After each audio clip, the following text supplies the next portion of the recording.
Hi guys, it's your boy, Hyperfixation Station here, and I'm back with another video, and archiveofourown.org. What the fuck? Hyperfixation Station? No. You read fanfiction? How cringe, unsubbed, unliked, unfucking popular. There you go, bing bang bosh, I banged your mum last night. Well, dear viewer, if you're even still around, I assure you that, this is entirely, this is entirely what it seems, you know, okay, I think I have some explaining to do. So, YouTube isn't the only thing I do.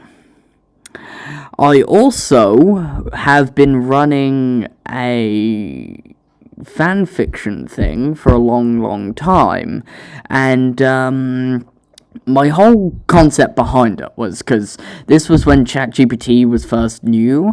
So I started off making, this was sort of like a diary almost, like a logbook of how far I could push the AI storytelling wise, you know, whenever I discovered something new and pushed it in a new direction where I didn't think it could go before. And I found this really interesting, and I've been doing this for like over a year now. I'm still doing it now. I'm a lot slower. I mean, I used to produce like 1, sometimes like 3 stories a day. I was really into this at some point. I still do it now, but I'm really busy with a lot of things, and YouTube takes up a lot of time now.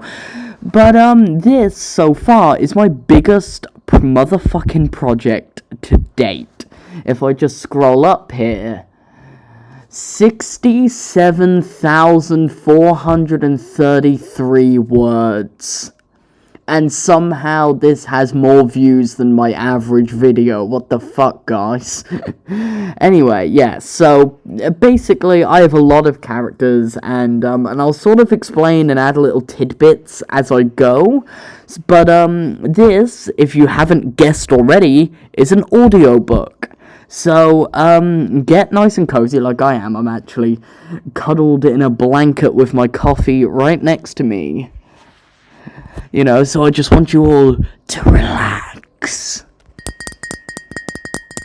And let my sexy voice soothe you to sleep, or, I don't know, whatever the fuck you'd want to listen to, like an hour and a half, 2 hour long audiobook type thing for. This is going to be several parts, because, I don't know, I guess I just don't want to sit here for about 6 hours reading.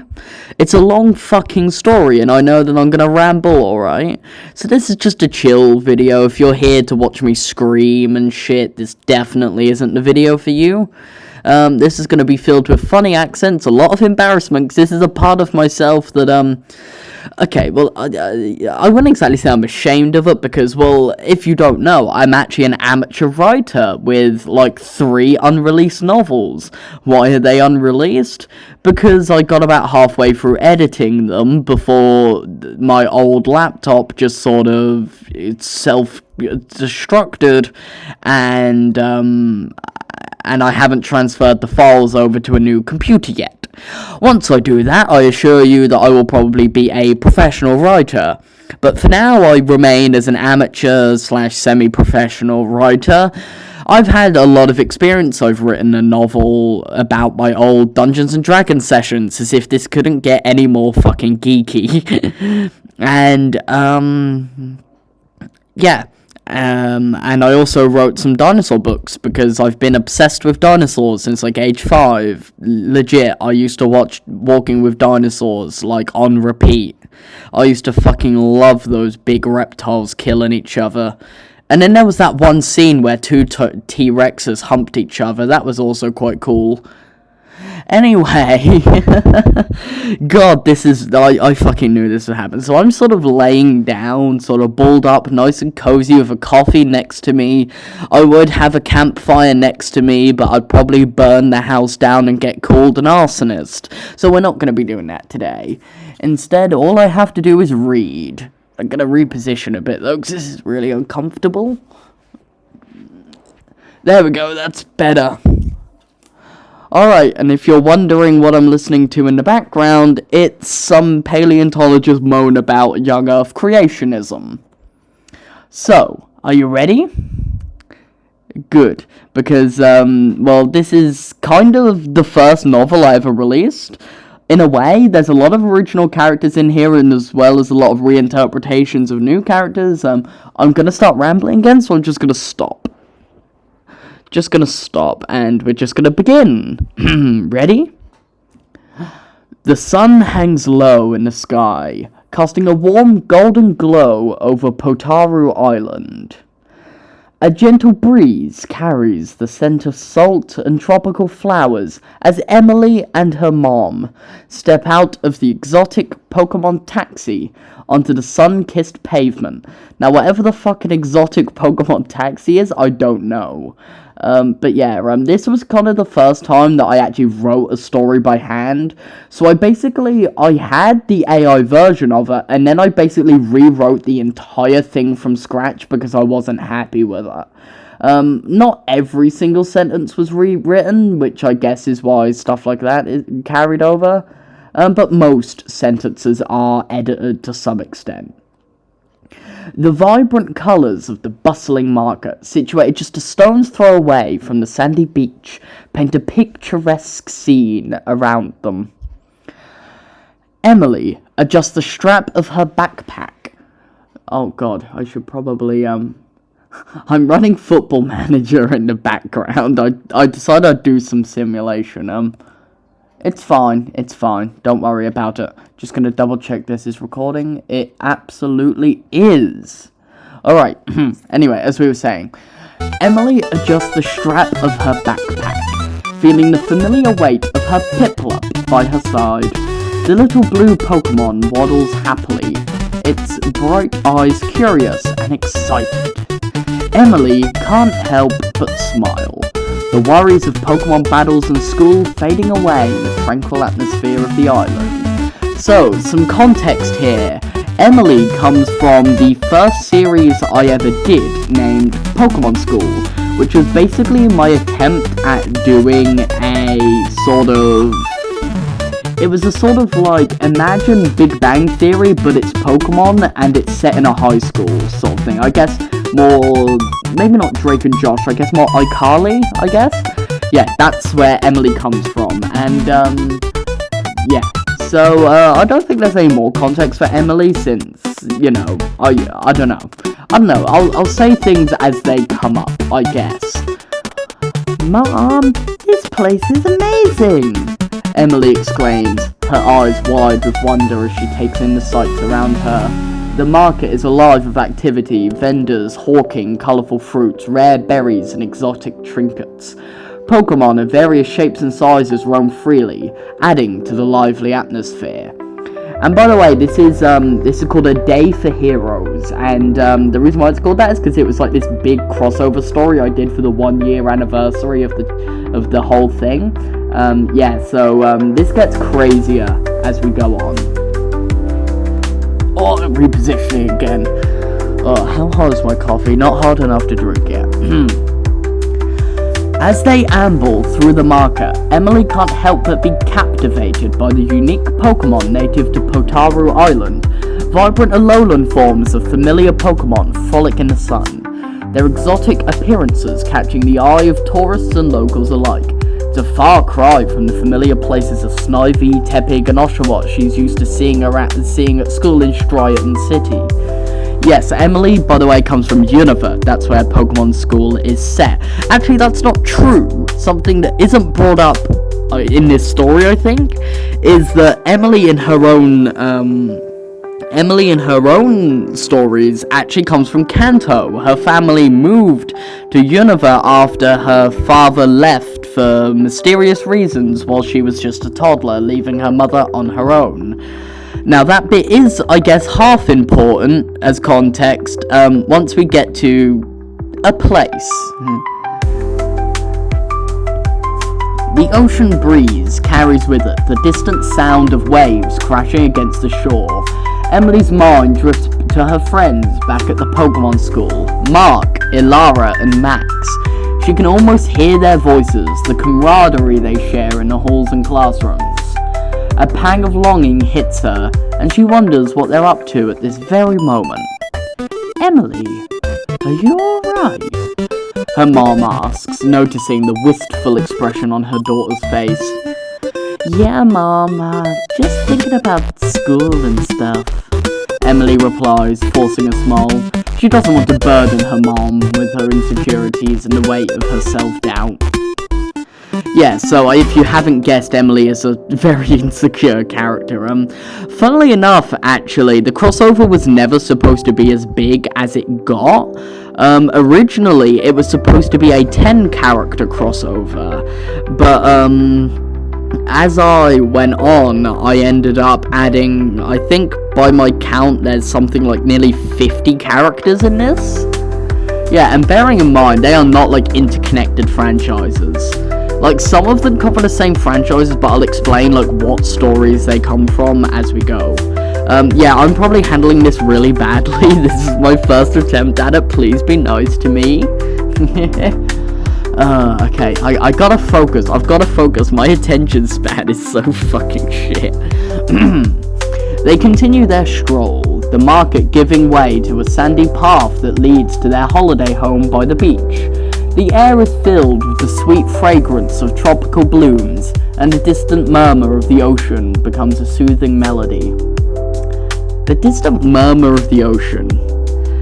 Bearing in mind I'm someone who comes from Britain and I'm not from the coast, does the ocean murmur? That might be just a really stupid question, but I just want to ask as I hold my fanfictions up to a really high standard. Do oceans murmur? I don't know. God, I don't know. I'm overthinking this already. Oh, this is a shit show. As they approach the cozy beach house, Emily can't shake the feeling that this holiday might be a chance to escape. Not just the physical distance from school, but the emotional distance she sometimes feels from her friends and herself.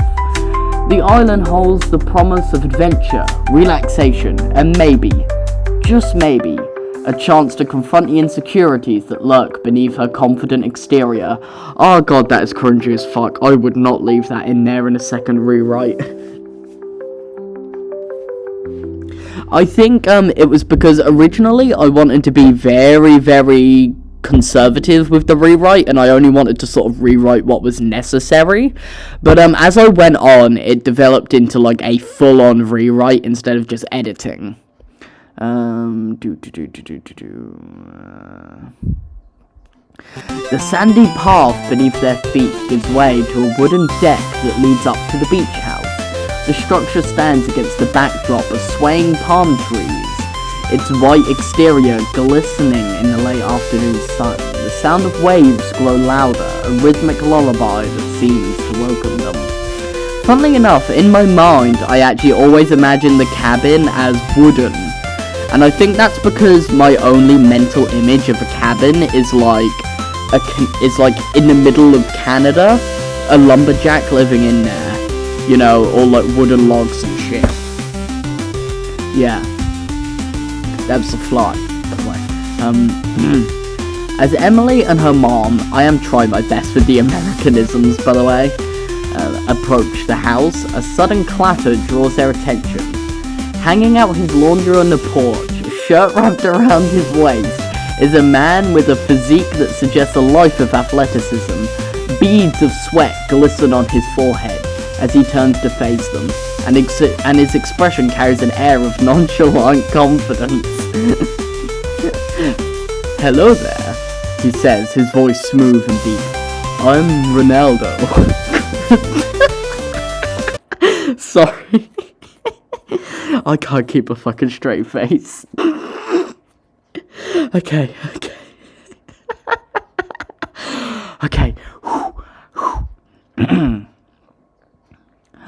I'm Ronaldo. Cristiano Ronaldo. Welcome to my humble abode. Fuck. Me. I sometimes forget that Ronaldo is somehow a main character in this. And yes, this is the Ronaldo from football. Where does he come from? Well, it's because I did a story that is arguably crazier than this one. It was a short story. And it was Cristiano Ronaldo on holiday in San Diego.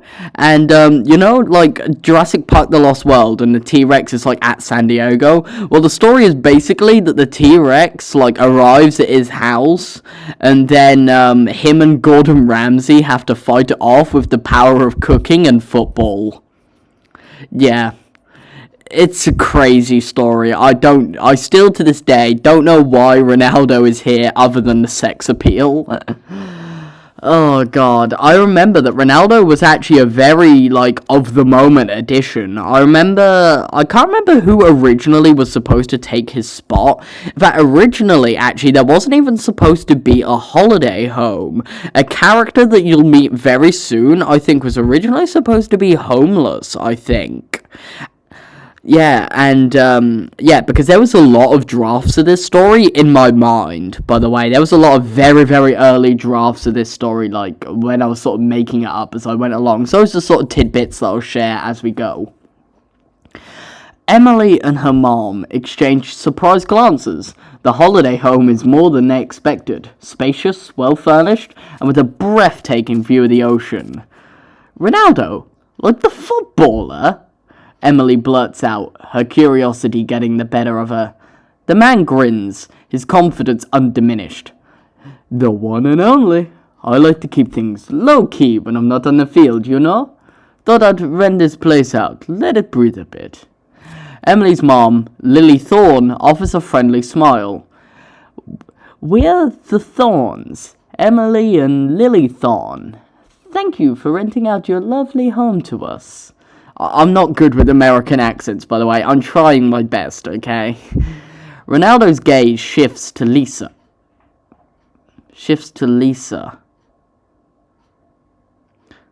I think that's supposed to be Lily. I think that's a typo. I apologize. I thought I got all of them.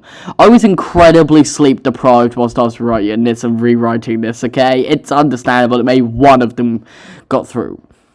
Ronaldo's gaze shifts to Lily, and he gives her a playful wink.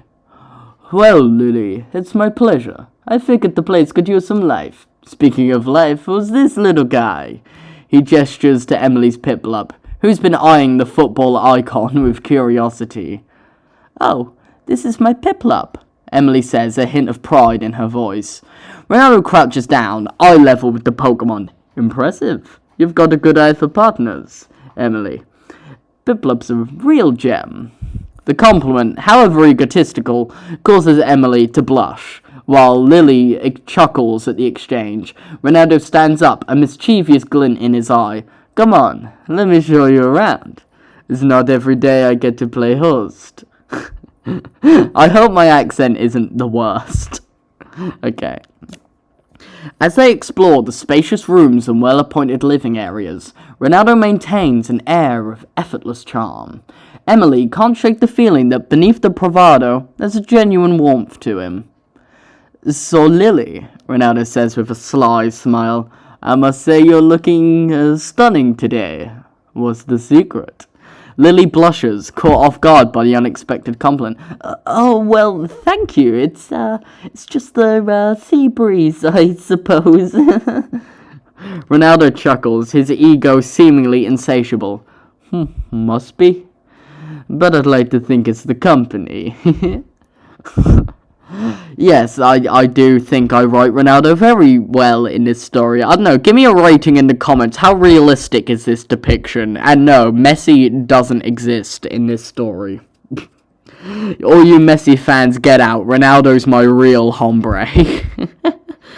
And, yes, if you couldn't get the implication, yes, Ronaldo and Lily do, like, kind of have this weird thing going on throughout the story.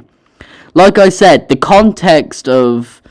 the context of the fact that Lily is single is in that way important to the story.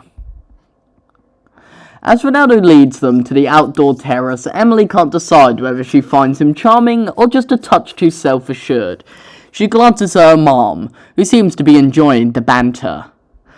The tour of the beach house concludes on the outdoor terrace where the sun begins its descent. How fucking long did they spend touring this?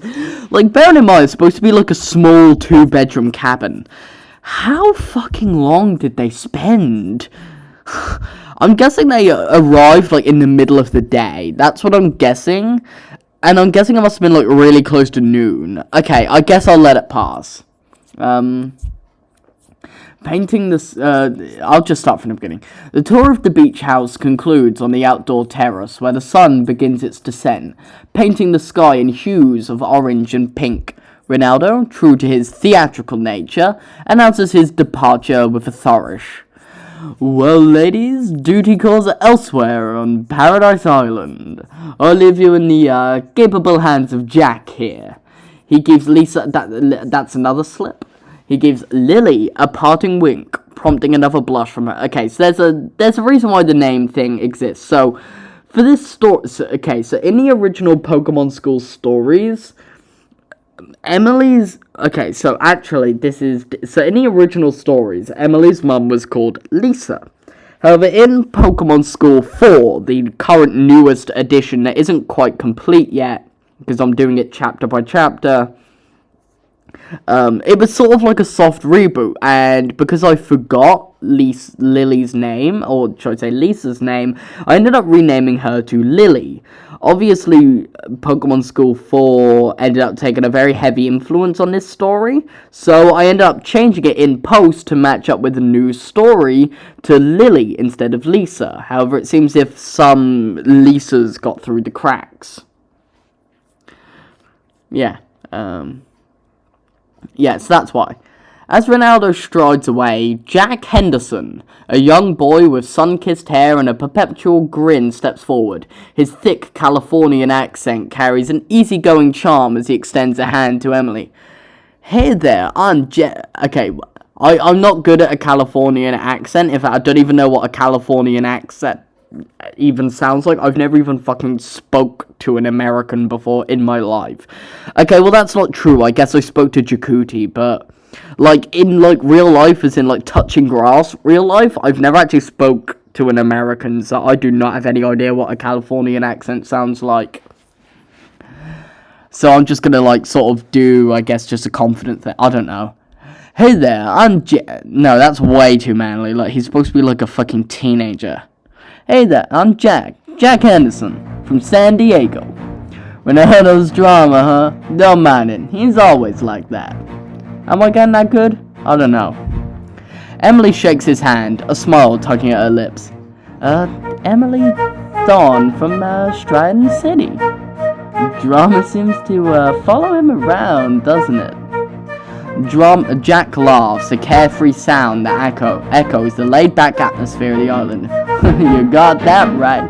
What brings you guys to this little slice of paradise? Lily, having overheard the conversation, chimes in from where she's exploring the house. We're here on holiday, trying to soak up the sun and the good vibes. Jack nods, his grin widening. Well, you picked a great spot for it. This place is like a dream. As Lily continues her exploration, Ronaldo's departure opens up the opportunity for Emily and Jack to get to know each other. They find themselves perched on the terrace overlooking the ocean. The waves below gently caress the shore, creating a soothing soundtrack to their conversation. Why is the waves like so fucking erotic in this story? And yes, I am swearing, this may come off like a kid's adventure film, but like as we get later on, you'll see why this is actually rated for adults instead. There is quite the tonal shift. So, Emily from Stratton City, what's the deal with you and your Pokemon? Ronaldo said your Piplup is quite the star. Emily shrugs, a hint of humility breaking through. Yeah, I guess I'm a Pokemon trainer, but battles aren't exactly my strong suit.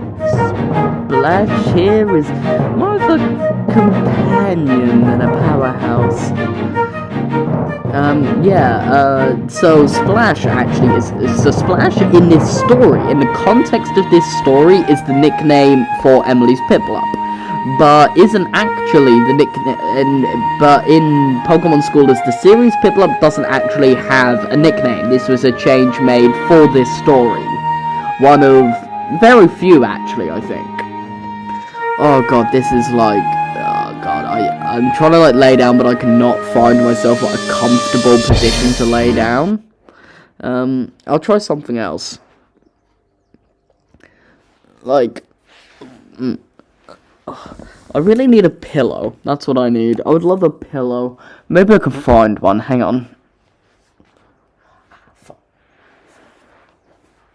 Of course, perfectly thematic for this story. My Snorlax plushie teddy bear thing.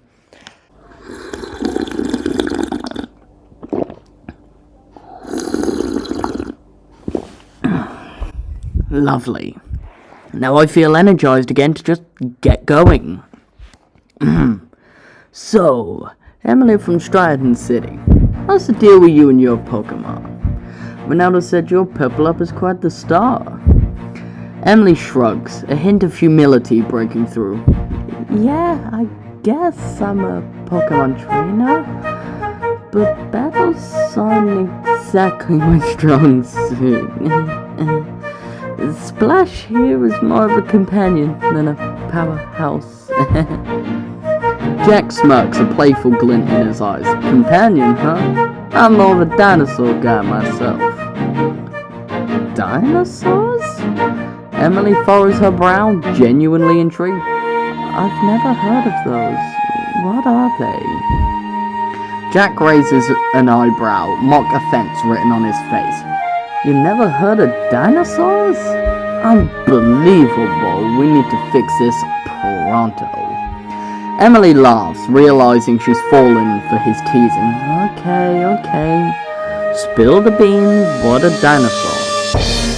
God, it's actually really hard for me not to use the same accent for two different American characters. Are you guys gonna be okay if I make Emily British? I know she's supposed to be American and Univers is based on America and shit, but come on. Please, am I allowed to just give Emily a British accent? No? Fuck you. Jack leans back, adopting a professional air. Why is there a double comment there? God, it's a fanfiction, don't question it. So, imagine a world where these colossal beasts roamed freely. Jack concludes, a teasing glint in his eye. Though when Emily still looks confused, he continues. Dinosaurs were these massive creatures that roamed the earth millions of years ago. Some were giants like the T-Rex, and others were flying like the pterodactyls. That's the world of dinosaurs. Okay, well technically that's not true, and I let this slide because this is based on Jurassic Park. I'll get more into Jack's story later. It's not quite important for now what his part in it is. I'll save that until a little bit later. And by a little bit later, I mean the end of the fucking story when it's actually revealed, you greedy pigs. Yeah. But just know that the reason why pterodactyls are listed there is because of Jurassic Park logic. In real life, pterosaurs are a different species to dinosaurs. They are not flying dinosaurs. Jonah are birds. Anyway, I'm getting sidetracked. Emily's eyes widen in genuine fascination. Really? That sounds amazing. Why haven't I heard of them before? Jack grins. Guess you've been too busy with Pokemon. But hey, I'm here to enlighten you on the wonders of the ancient world. Why do I have the SpongeBob meme, the imagine... Now I just suddenly have the mental image of, like, Jack, like, holding out his hands and just going, imagination. Can somebody turn that into a meme? Do you know, if I set up a Discord server, would anybody be willing to just turn that into a meme? I really hope so. If I ever learn how to set up a Discord server. Anyway, let's get back to the story. As Emily listens to Jack's animated explanations.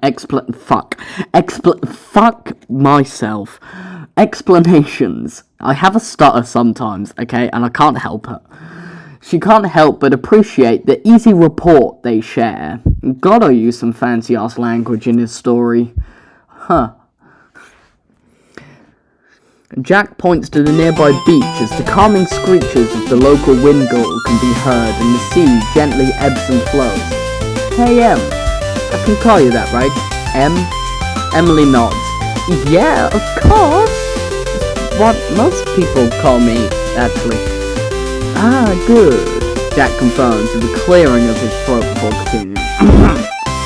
So, you wanna see something cool? Emily nods more enthusiastically.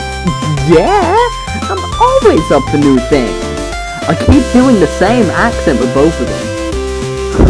Like, it's not the sort of, like, Emily was always supposed to be a little bit more sort of, like, typical sort of high school musical American, not like Californian, New York sort of thing.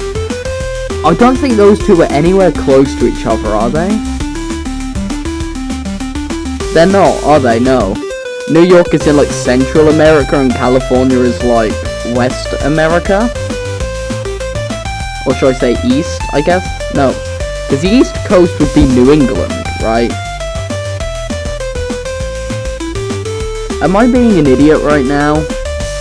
Listen, I haven't slept for, like, nearly 24 hours, okay? My brain is not functioning. Please leave me alone. Yeah, right. Yeah, I'm always up for new... No, I really want to use a different accent. Can I please? Do you know what? I'm gonna make her British. Fuck you all.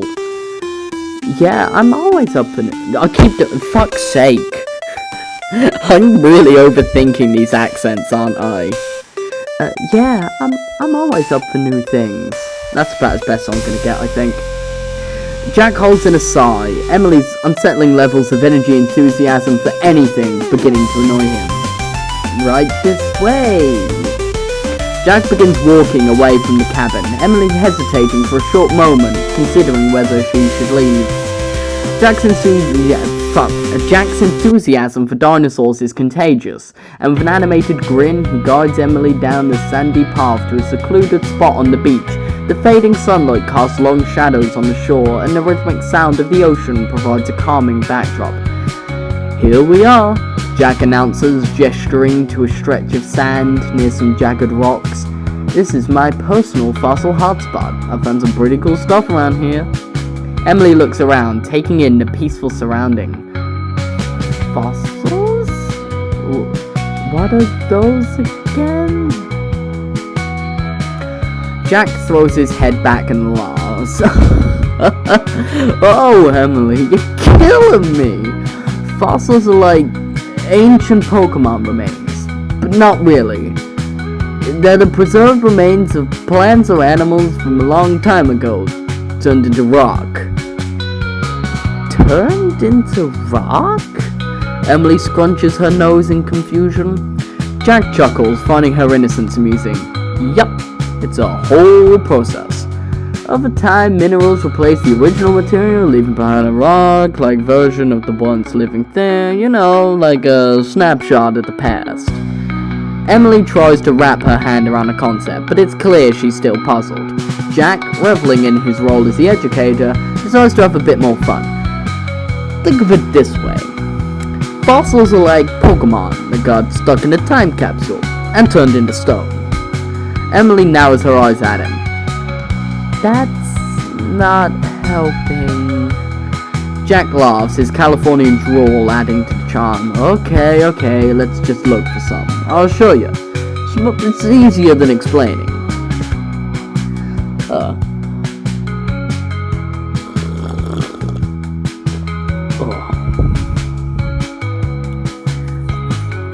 Alright, I wonder how long we've been going for so far. Pretty long, actually. I guess if you minus the whole, like, pillow section, that'd be like 40 minutes. So, by the way, each of these are going to be roughly an hour to an hour and a half long, depending on, like, wherever's a sort of good bit to stop, just to let you know. You know, so we're going to be ending off reasonably soon.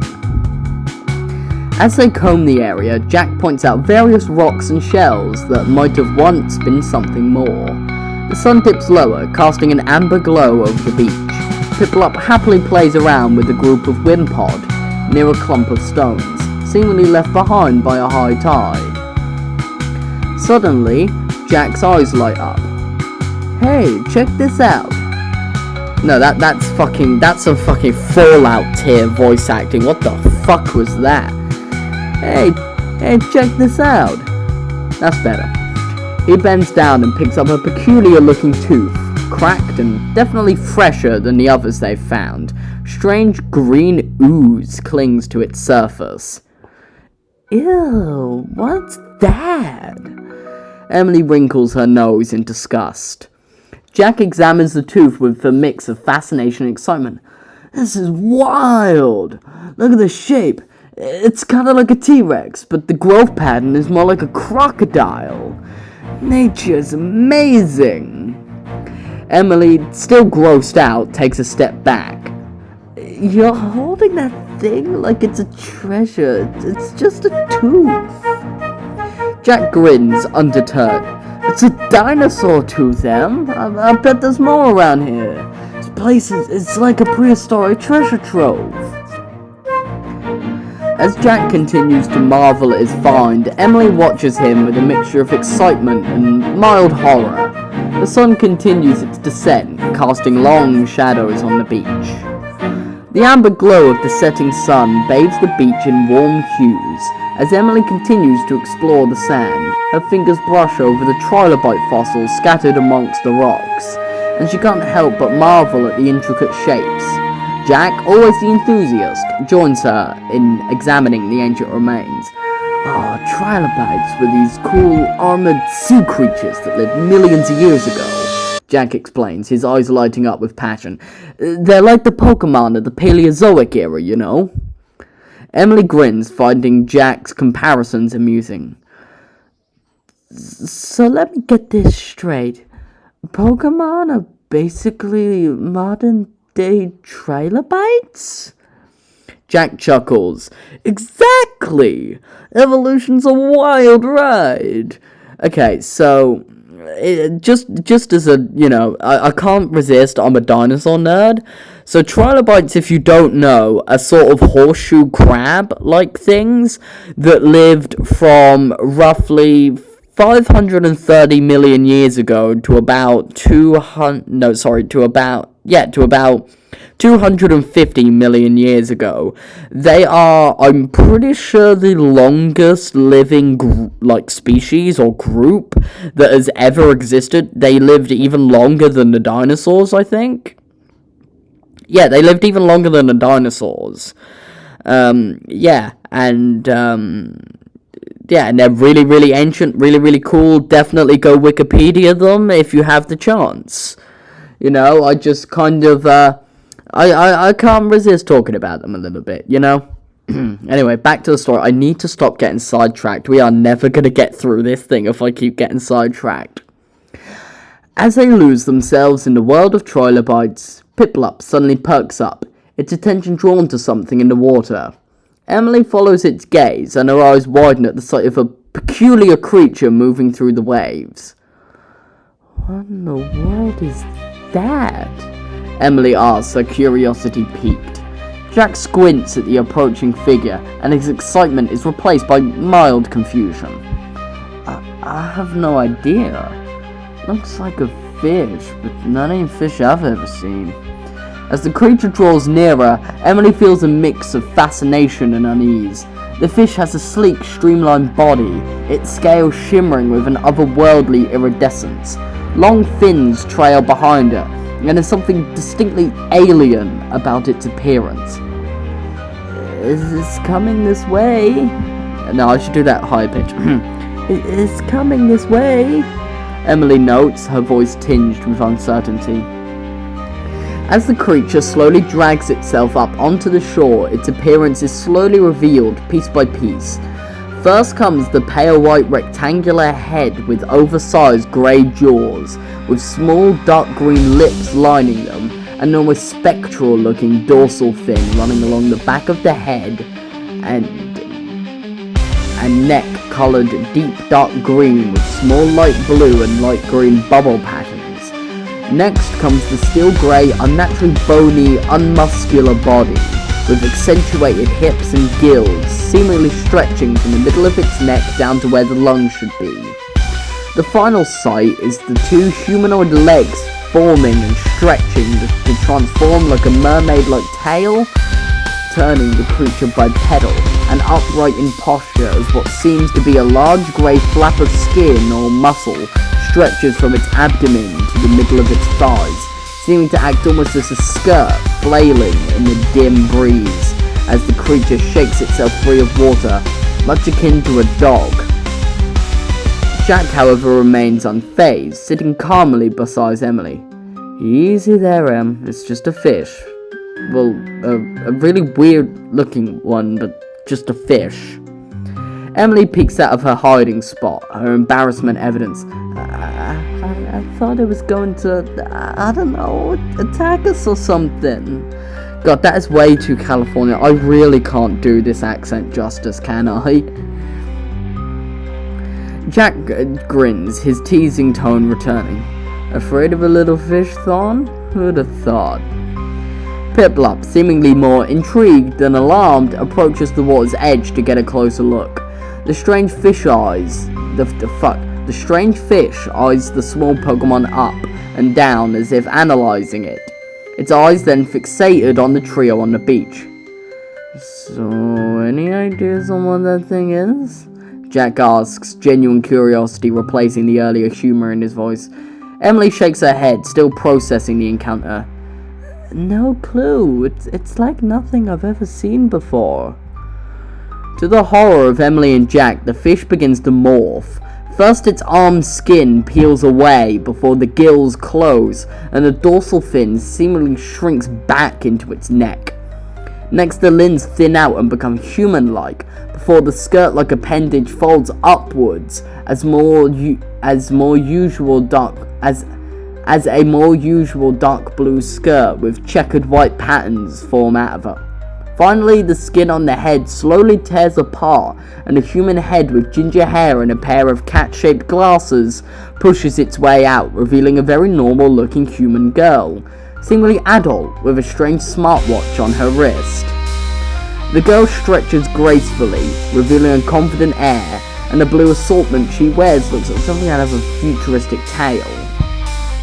Emily and Jack exchange bewildered glances as the girl holds her wrist, the small watch adorning it, and begins to speak to someone named Ben.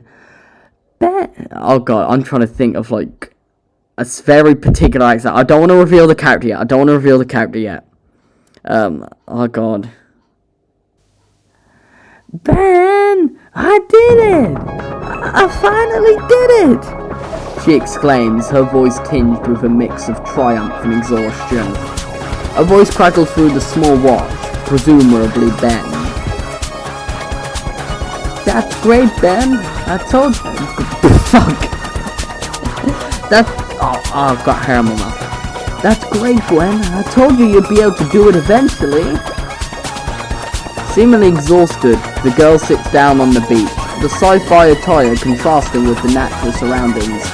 She doesn't seem to notice Emily and Jack, who watch from a distance, still grappling with the surreal scene unfolding before them. Emily shrugs, equally puzzled. Also, fuck, just ignore that, I skipped a bit, my eyes are actually starting to hurt. I think I genuinely might have to end this episode early, I am actually tired. Okay, so, explanation. So, this is Gwen Tennyson from the Ben 10 series. This is from a story I did that was intended to be a series where instead of the normal Gwen 10 thing, where she gets the Omnitrix instead of Ben, it was set like, whilst they were adults, sort of Ben 10K. If you don't know what Ben 10K is, you probably don't know what Ben 10 is. Basically, it's like adult Ben when he has access to all the aliens in the watch, / Omnitrix. And it's based there, and basically Azimuth gives Gwen an Omnitrix because he would rather have two superheroes doing it, so that, you know, Gwen can sort of keep Ben in check, and I guess also as a precautionary thing, like in case Ben was ever to die or turn evil, there would be somebody else who was capable of stopping him, sort of thing. Yeah. So this Gwen comes from that series. So this is an adult Gwen with the Omnitrix, but she doesn't quite, the whole gimmick is she's learning how to use it. She has to learn to use it from scratch, and she's not actually that good at it. So that's where this Gwen comes from, and she is definitely the first but not the last of the Ben 10 characters. Although, actually, honestly, probably the most underutilized one. Gwen, I'm trying to think. She was not originally going to be a part of the cast. She was a later addition. She was actually very of the moment, like Ronaldo was.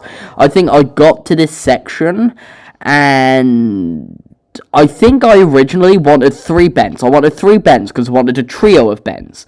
I decided on 2 other Bens that I was going to include, which you'll meet later on, but I thought that the only other Bens I really had were sort of too typical. They weren't really the alternative universe Bens that I was using with the other ones. And I want something that felt special, and this Gwen was special enough for me to include her. That's the story behind her inclusion. I'm going to take another slurp of coffee.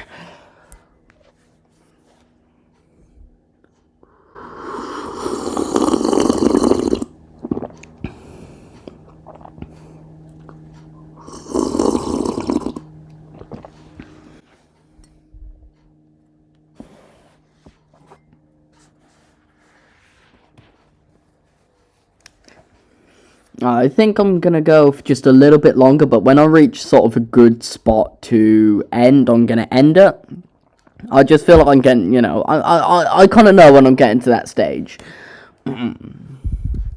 Jack leans in and whispers to Emily, Did we just witness a sci-fi transformation? Is this some kind of movie set? Emily shrugs, equally puzzled. I have no idea. It's definitely not something you see every day. As they consider making their way back to the holiday home, Piplup takes matters into its own flippers. Ha ha ha, get the joke. The curious Pokemon waddles toward the girl, its eyes filled with intrigue. Without thinking, Emily follows, a mix of curiosity and concern guiding her steps. Jack, however, remains rooted in place, nervousness keeping him at a distance from the mysterious woman. He watches Emily and Piplup approach, uncertainty written across his face. The girl, seemingly unaware of their presence, remains seated on the beach. Her gaze is fixed on the horizon, lost in thoughts that Emily and Jack could only guess at. The beach is cloaked in the cool hush of night, the distant stars casting a gentle glow over the sand. As Emily approaches the mysterious woman and Piplup, she unintentionally collides with her, causing a small commotion. Piplup, ever the affectionate companion, begins licking Emily's head, prompting an annoyed sigh from her. Oh, come on, Piplup, I told you to behave, she mutters, trying to wrangle the enthusiastic Pokemon. The woman laughing asks, Is this little penguin? No, come on, think of Gwen. Think of Gwen voice. Is this little penguin yours? Emily, already on edge, bites back with a bit more viciously than intended. Actually, it's a Pokemon, not a penguin, and yes, it's mine. She holds Piplup tightly as if shielding it from the awkward encounter. The woman, seemingly unfazed by Emily's tone, pats Piplup on the head and smiles. Aren't you a cute Pokemon? I've never seen one before. Emily's irritation softens into a mix of surprise and curiosity. Never seen a Pokemon? Where are you from? The woman hesitates, tactically covering the watch on her wrist with her sleeve. Oh, I'm from far away. I'm just here for a little while. No, I fucking slipped into the Jack thing. I'm just here for a little while. As the tension eases, Emily introduces herself, still holding on to Piplup with a protected air. I'm Emily, and this is Piplup. The woman gives Piplup one more affectionate pat before her expression turns serious. Emily, you should head home. There's something dangerous on this island at night. A creature that's been roaming around, and... well, it's not something you'd want to encounter in a dark alley, I'll tell you that much. Emily's eyes widen, her curiosity replaced by a subtle sense of fear. A creature? What kind of creature? The woman hesitates before delivering an ominous warning. A killer. A predator. It's taken lives already. Be careful and stay inside at night. Emily, spooked by the woman's words, hesitates but eventually nods. Alright, I'll be careful. As she makes a hasty retreat, she spots Jack lingering in the background, his eyes wide with curiosity. Emily grabs him by the scruff of his neck and practically drags him away, muttering under her breath. What's the hurry, Thorn? I thought you liked making new friends.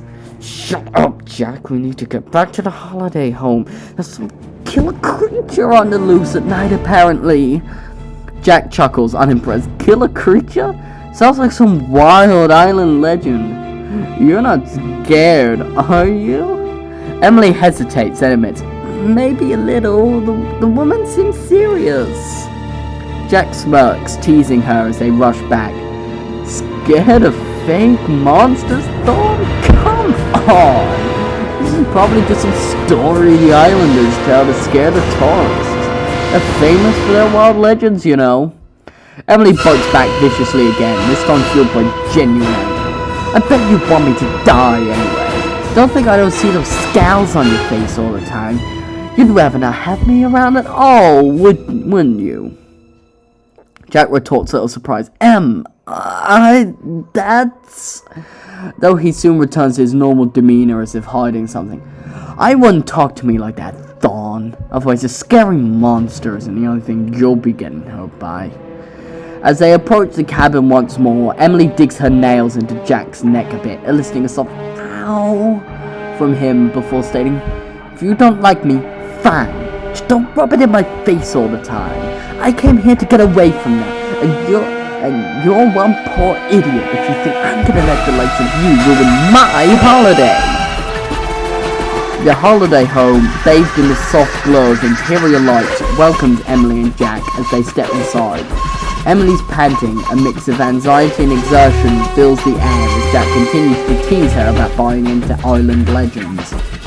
Come on, Thorn, you're letting a silly story get to you. Killer creatures? Sounds like something out of a bad B-movie. Emily, still on edge, snaps back at him, her words sharper than intended. Easy for you to say, Jack. Not everybody's as fearless as you. A tense silence hangs in the air as they venture into the holiday home.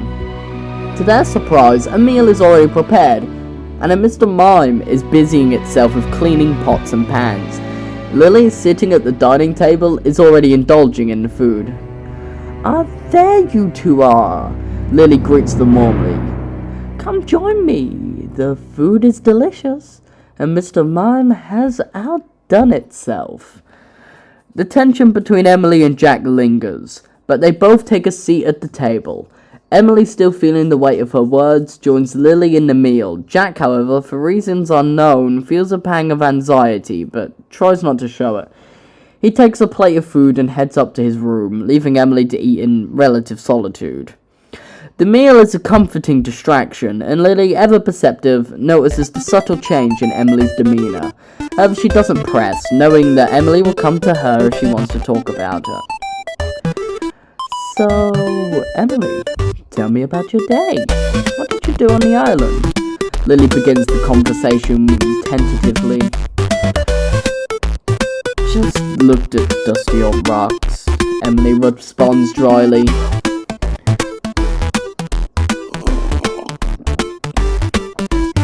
Lily, recognizing when her daughter's unhappy with something, changes the subject. Isn't Mr. Mime just the best cook? Emily looks a little estranged by such a sudden change of subject, but continues nonetheless. Yeah, where'd he come from, though? Lily shrugs her shoulders.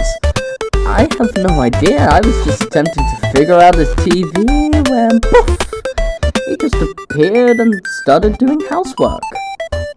The meal continued with a nagging worm in the back of Emily's mind, ever so familiar, reminding her that Jack was nice at the start and stating to her confidently that it's all her fault. He hates her now. Emily, though, attempts to dispel these thoughts throughout the night. As a consequence, the rest of her first night on holiday passes in a fuzz of guilt and unsettling sleep. And that, ladies and gentlemen, is where I'm gonna leave part 1 of the official A Day for Heroes audiobook. It has been an absolute fucking unprofessional shit show, and honestly, I would not imagine it any other way. And to be perfectly honest, I don't know. I'm really bad with American accents, what can I say? I'm trying my hardest. I might get better at them over time. Who knows? Well, it's come to that point in the video where, as always, I have to say, I hope that you've enjoyed your journey along the hyperfixation station. Fuck, I lost myself. I hope you've enjoyed your journey alongside the hyperfixation station. I hope the rest of your day goes comically. As always, if you enjoyed the video, and if you especially enjoyed the story, go check it out on Archive of Our Own. It's AI generated works if you want to search for some of my other stories as well. I do a lot of them. I have over 100 of them after all. Yeah, go check it out if you like to read some fan fictions. I don't do romantic stuff, and I've never done a smut story, so don't worry. It's all done with the intent of actually writing a good story. I pride myself on my character work. A lot of them is sort of reinterpretations. I do a lot of original stuff as well. I'm getting sidetracked. This is the outro. Shut up. If you just enjoyed the audiobook and you want other people to listen to the audiobook, be sure to share it around. You can post it on Discord servers, Instagram, Facebook, share it around everywhere you like. Word of mouth, fucking in the bedroom at night when you're getting spanked and you're deep throating. I don't care. What you do in your spare time is your spare time. I just want this video. Do you know what? I'm going to set a view goal. I haven't done a viewer goal for a very long time. I want this video at some point to equal the story in views. 80. That's the goal. I want this to get to 80. If you get this to 80, then I will do, once it's all finished, if you can get each and every part to a minimum of 80 views, I promise that I will do a director's cut of the entire series where I cut out all the rambling, so there's just one big, long, extended cut of me rambling on and on and on. If you want that, then get this to 80 views. And with that being all said and everything being said and done, it's about time that I say bye. Bye.